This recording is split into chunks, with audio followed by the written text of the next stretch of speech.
Nick Vernon, FightHype.com here with Glenn Rushton. Glenn, how are you, mate? I'm really well, Nick, and yourself? Very, very well. Training camp today, Jeff looks pretty sharp, fitter, faster. How's everything going? So far, so good. You know, he's just making good progress. He's injury-free, he's well, and it's just a matter now of we're increasing the intensity, and obviously we're in the very meaty part of the camp now, and it's just a matter of how his body holds up over the next 2 or 3 weeks. But so far, I'm very happy. If he can stay on this trajectory, then we'll see a Jeff Horn that's in better shape than Michael Zarafa too.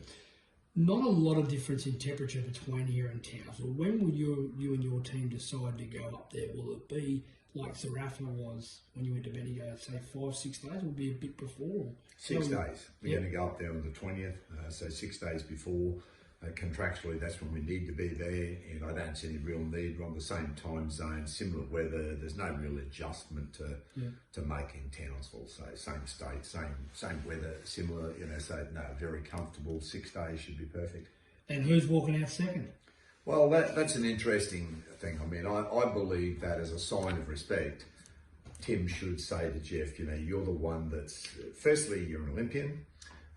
Quarter-finalist at the Olympics, which is the best since Robbie Peden in 1992 effort, 3 times national amateur champion. Oceania is like, you know, a very fantastic amateur career, as opposed to him only had 30 amateur fights, and I don't think he ever won a national men's title. I think he lost one to Daniel Lewis, but and then also from a professional viewpoint, you know, he's beaten a legend, you know, in Manny Pacquiao. So I think just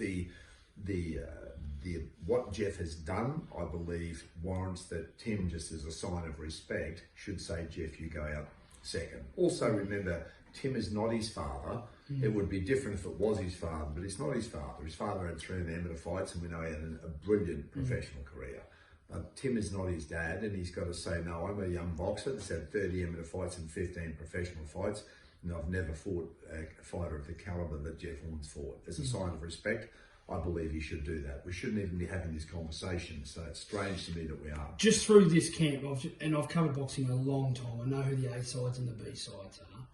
This promotion leading up to has been very different to any other fight. So we've had ex-team members trying to sort of make out that they're doing things with the opponent. We've had an ex-sponsor come out and sort of say what he has to say. Now we're talking about, you know, sleeping in different hotel rooms.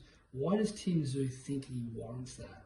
Because when I look at fighters that are 15-0, and no offense, haven't done a lot in their career, where is that at? I don't understand that either. That's another thing. Like when Jeff was having his 15th fight, we were over in New Zealand. We would often stay in the hotel where the other fighters were, and we'd see them in the lift. We'd be going down in the lift, and yeah, you know, it's sort of not ideal.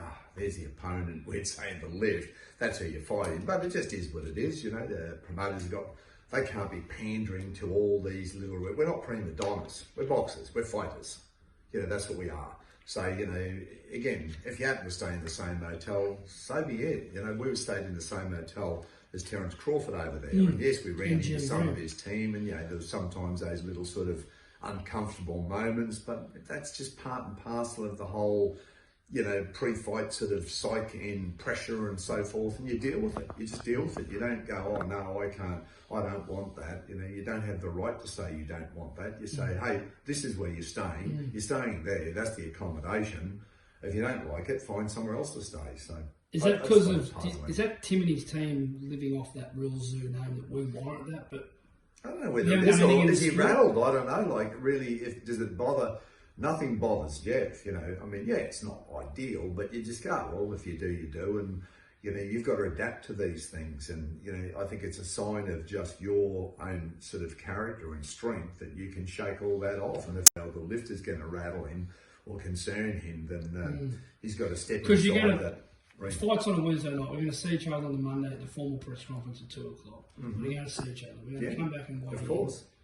Yep. I've never really heard. I don't see it. To me, I don't know why this is such a problem. It just, I don't know. To me, though, the only thing I will say is it shows some lack of character strength there somewhere. That someone is concerned or rattled or enough, you know, to make a statement about it and to say, hey, I don't want to be in the same hotel. And really, you know, we've never done that. You know, so I find it a bit strange and a little bit odd. And also, you know, at one moment is coming out incredibly confident, and you know, I'm obsessed, I'm this, I'm sick, I'm just, you know, I'm an animal, I just want to eat somebody or something, you know, and then but I don't want to be in the same hotel.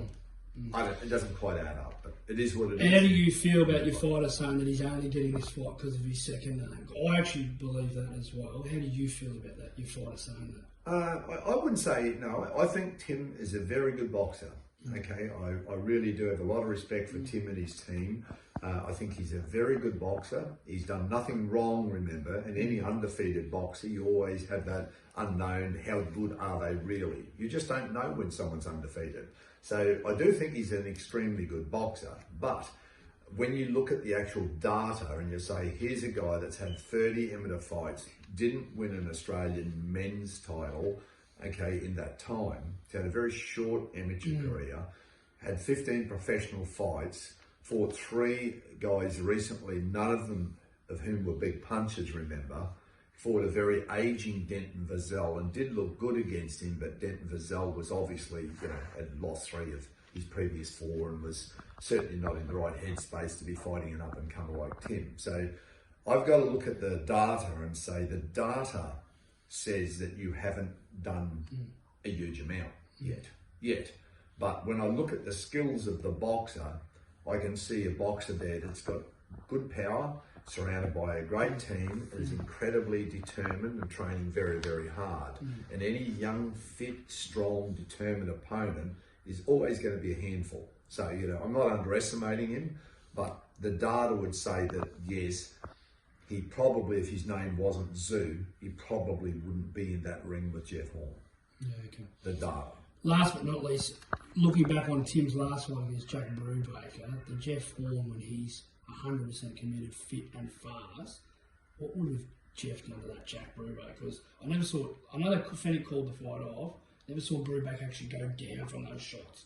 No. My belief is Jeff would have had him out there in 2 rounds and a very, very concussive boy. Yeah, What's your thoughts on that? Yeah, my opinion was Jack, 2 fights before that, had fought a very hard fight against a young and aggressive Ty Telford. Jack's, you know, he's a good boxer, but, you know, that he was a welterweight. He's come up a division against an up-and-comer, and certainly his style suited, obviously, Tim Tszyu to a T. He's a come-forward fighter, Jack.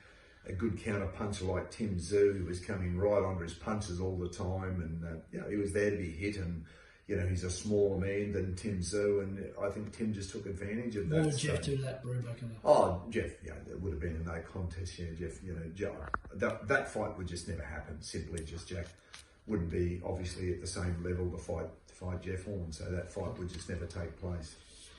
All right, Glenn, thank you for catching up with FightHype.com. Very welcome.